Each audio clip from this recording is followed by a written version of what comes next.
Bonsoir Johan. Bon alors, je vais te laisser te présenter un petit peu pour ceux qui ne te connaissent pas. Il y en a beaucoup. J'espère moins une fois qu'ils auront vu cette vidéo, mais vas-y, dis-leur qui tu es et ce que tu fais un petit peu. Alors je suis Alexandre Ventadour. Je travaille actuellement chez Facebook France en qualité d'agency partner, client partner. Ce qui consiste à aider un ensemble de clients avec lesquels je travaille, qui sont dans mon portefeuille, à construire leur stratégie marketing avec Facebook. Donc, comprendre leurs objectifs marketing, comprendre avec les produits Facebook comment je peux arriver à les aider et bâtir avec eux et surtout leurs agences leur succès marketing. D'accord. Il y a des gens qui vont regarder cette vidéo et qui vont se poser la question fatidique qui est comment on passe justement de la Martinique à Facebook France en fait. Déjà on prend l'avion pour aller en France. Écoute, j'ai un parcours qui est, alors le mot est galvaudé parce que tout le monde a plus ou moins un parcours atypique, mais bon, j'ai fait un BTS Action Commerciale à l'ISCA en alternance, où j'étais vendeur chez Monsieur Bricolage et en même temps chef de pub dans une agence qui était dirigée à l'époque par Richard Rosillette, l'agence Tam Tam. Ce qui m'a, cette expérience plus que Monsieur Bricolage, m'a donné l'envie de la publicité et en parallèle de ça avec deux compères essentiellement et puis une équipe resserrée de 4-5 personnes, j'ai monté une structure de communication qui s'appelait Socoprev, Société de communication, de promotion et d'événementiel. C'est très pratique. Et avec ces deux personnes, donc le nom commercial c'était Showcase et on a vécu une expérience de 3 ans où on faisait beaucoup d'événementiel mais on répondait aussi à des objectifs de communication qui étaient organiser des campagnes de street marketing, réaliser donc des flyers, faire de l'achat radio, construire des événements autour d'une marque. Et avec Laetitia et Pascal, puisque c'est d'eux qu'il s'agit, on avait une vingtaine d'années, moi j'en avais 21, 22 je crois. On a eu cette expérience très profitable qui m'a encore renforcé dans l'idée que la communication, la pub, etc. c'était mon truc. C'est là que tu as chopé un peu le virus de la pub et l'envie d'aller un peu plus loin. Et l'envie d'aller beaucoup plus loin. J'ai tenté l'expérience de bosser ici. Ce que j'y ai trouvé m'a pas forcément plu et je me suis dit en fait, que je n'avais pas encore le niveau de mes ambitions. Mon ambition, c'était d'être un professionnel de la communication aguerri et averti et il me fallait plus. Et le plus, j'ai essayé de le trouver ici. J'ai essayé une licence Procom en cours du soir, mais c'était assez dur d'alterner ma création d'entreprise et les études, mais je pense que tu sais à peu près de quoi je parle. Et donc, on a pris une décision, on a mis l'entreprise en sommeil et moi, je suis parti sur la métropole pour y poursuivre mon rêve de communicant. Arrivé sur place, j'ai eu l'opportunité d'être pris en stage chez Yahoo, qui pour moi a été juste une entreprise de rêve, à l'instar de Nike ou de Coca-Cola, etc. C'est une marque dans laquelle je ne m'imaginais pas travailler, mais qui m'a donné ma chance en tant que stagiaire dans un premier temps, puis en tant qu'employé au service client. Et puis j'ai rencontré des gens qui m'ont vraiment donné l'opportunité de m'exprimer dans la branche qui m'intéressait chez eux, la branche commerciale.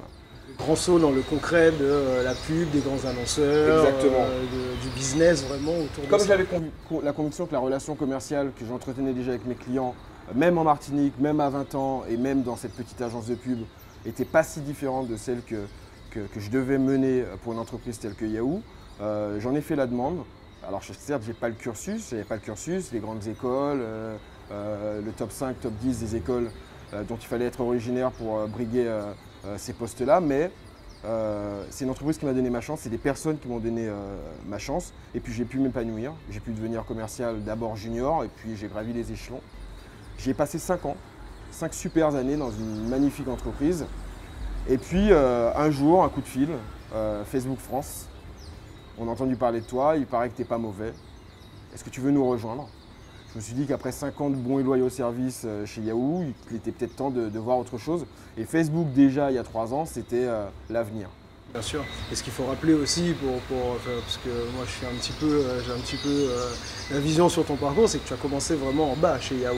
Et que tu as vraiment montré toute ta détermination. Et c'est ça aussi, pour les gens qui voient, c'est que voilà, ça s'est pas fait en un claquement de doigts. Il y a eu du boulot, tu as eu du culot effectivement à un moment, mais voilà. Il y a eu du culot, il y a eu du boulot, savoir saisir les opportunités quand elles se présentent, ne pas être attentiste. et puis y croire. C'est pas compliqué, c'est pas si compliqué que ça, il suffit juste d'être bon au bon moment et de se donner la chance d'y croire, quoi. Donc voilà, écoute, donc, ça fait 3 ans et demi maintenant que je suis chez Facebook France. Je vis une aventure extraordinaire parce que au-delà d'un bon travail, je suis au cœur d'une transition technologique, d'une transition culturelle et d'un outil, d'une plateforme marketing, d'un réseau social qui projette la communication, le marketing et les gens dans le futur. Sans prétention aucune, on a la sensation chez Facebook France de participer à quelque chose qui construira l'avenir, en tout cas en termes de communication entre les personnes et entre les marques et les individus. D'accord. Donc c'est vrai que Facebook, tout le monde connaît effectivement, et en l'occurrence au niveau local, il y a beaucoup de marques qui sont sur Facebook et beaucoup de Martiniquais, je crois, qui sont sur Facebook. Comment toi, en tant que professionnel, en tant que personne qui travaille chez Facebook, comment, depuis que tu es ici et que tu reviens effectivement, quelle est ta vision du potentiel de ce que peut apporter Facebook aux entreprises, au tissu économique local en fait? C'est compliqué. C'est compliqué. La première des choses, c'est qu'en revenant ici pour un voyage qui n'était pas un voyage d'agrément comme ce que je peux faire chaque année en revenant chez moi, j'ai quand même trouvé des gens de valeur, des gens qui avaient une connaissance profonde des médias, qui commençaient sur Facebook mais qui avaient déjà une manière de réfléchir qui me laissait à penser qu'on y arrivera tous ensemble. Maintenant, le marché est petit. L'échelle, effectivement, le taux de pénétration de Facebook en Martinique est extraordinaire en si peu de temps et quand on le compare aux autres médias. Mais à l'échelle de Facebook Monde, ça reste une audience, si on prend la Martinique par exemple, de seulement 140 000 Martiniquais. Ce qui est assez dur à manager pour obtenir des résultats. Mais les résultats, on peut les obtenir. Et Facebook, je pense que c'est la promesse à toute entreprise martiniquaise, quelle que soit sa taille, de se désenclaver. De se désenclaver avec des moyens simples, mais avec une structure, avec des gens compétents qui entourent la marque et qui sont capables de lui donner un ton, de l'aider à définir ses objectifs et surtout de l'aider à parvenir à les atteindre. Donc Facebook pour moi c'est ce qui peut propulser la Martinique au-delà de l'espace caribéen mais vraiment à un niveau mondial.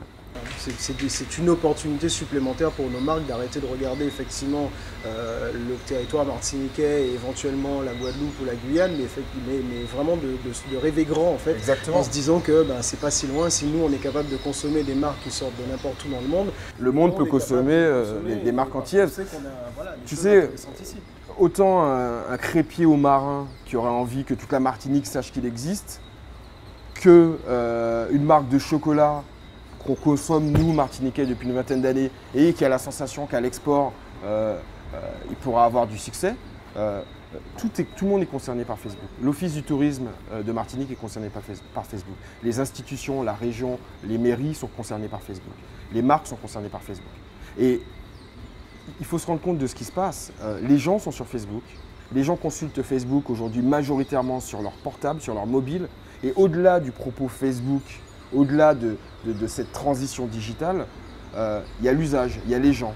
Et la consommation des médias, la consommation de l'information et donc la consommation des marques est en train de changer. Et souvent les gens très plus en avant que les marques elles-mêmes, effectivement. C'est ce que je constate en Martinique. Il y a en moyenne 2 portables par personne. Donc en termes d'équipement, de taux d'équipement, je pense qu'on est largement à ce qu'il faut. Les réseaux sont en train de s'améliorer.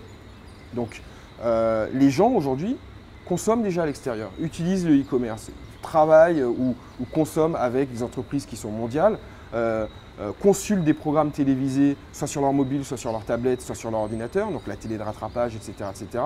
Et surtout échangent avec le monde entier, avec leurs amis, sur tout un tas de sujets, sur les réseaux sociaux et sur Facebook en particulier. Donc les gens sont prêts et ce que j'aimerais initier avec toi et avec les gens avec qui on s'est donné cette mission-là, c'est la possibilité pour chaque entreprise en Martinique de participer à cette évolution, à cette transition technologique et communicante entre guillemets. Pour prolonger un petit peu ce que tu disais, toi, quel est ton regard, quel est ton souhait par rapport en tant que Martiniquais expatrié qui voit un certain nombre de choses mais qui reste connecté justement à cet écosystème? Quel serait le souhait pour toi, pour la Martinique au niveau du développement digital, au niveau des potentialités? Quel serait, voilà, si tu avais un rêve pour la Martinique sur ce plan-là, ça aurait été quoi? J'aimerais que la Martinique et les Martiniquais soient pionniers. Pionniers dans cette transition digitale. Ce qu'on observe en termes de communication et de consommation, c'est que souvent la Martinique a 3-4 ans de retard par rapport à la métropole et quelques années de plus par rapport aux États-Unis par exemple. Mais il n'y a aucune raison. L'Internet, c'est de la dématérialisation. C'est-à-dire qu'une intelligence enclavée au Lamentin dans un environnement qui lui permet de grandir et de se nourrir, peut demain créer le Candy Crush, le prochain succès en termes de jeux vidéo par exemple, en termes de casual gaming. Ça peut partir de chez nous. Les intelligences sont là. Les Martiniquais, et ça je peux globaliser et me permettre de dire qu'ils réussissent bien, qu'ils savent s'adapter, qu'ils ont les pieds sur terre, qu'ils ont le recul nécessaire pour réussir dans le monde de l'entreprise, qu'ils comprennent les nouvelles technologies. Et il n'y a aucune raison pour que la Martinique ne soit pas pilote, ne soit pas un des départements français pilote dans cette transition technologique, dans cette transition de la manière de communiquer, dans la manière de consommer les médias, les réseaux sociaux et même le digital dans sa globalité. Si j'ai un rêve aujourd'hui, et j'espère qu'on le bâtira ensemble, c'est que les talents martiniquais soient des locomotives pour la France et éventuellement pour le monde entier. On espère en tout cas qu'entre toi, les autres personnes de la diaspora, les autres professionnels et les membres de Martinique Tech notamment et de l'ensemble de l'écosystème, on arrivera justement à faire émerger ce rêve et construire des véritables succès digitaux en Martinique qui pourront rayonner sur le reste du monde. J'ai confiance. Bon, ben Alexandre, merci en tout cas. De rien, Johan.